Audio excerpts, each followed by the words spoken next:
Some of you might be wanting to know, what exactly do we do here at the Climate Research Farm, or what type of trial work do we conduct every year? And although it does change, this year we're going to try to give everyone a little bit of a behind-the-scenes play-by-play with a lot of our trial work this year. Josh, so what are some of the trials that we're going to get to look at this year? Well, we'll have a fair amount of trial work done with Preceon, where we're looking at various densities, different levels of nitrogen. We'll be looking at plant date studies, where we're trying to compare how much does that plant height or ear height change early planting versus late planting. We'll continue to look at, obviously fungicide work on several different trials. We'll have some in Preceon. A majority of it will stay focused in tall corn.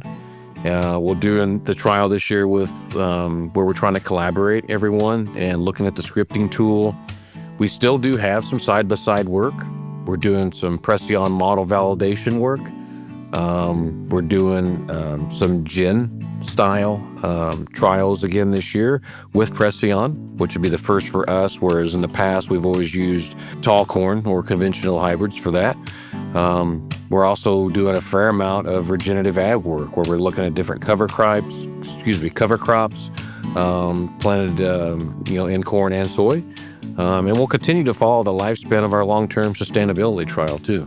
So that's just a snapshot of a few, and we'll probably save a little bit of some teasers as we move forward, and to show you guys some other interesting and fun trial work that we do in season.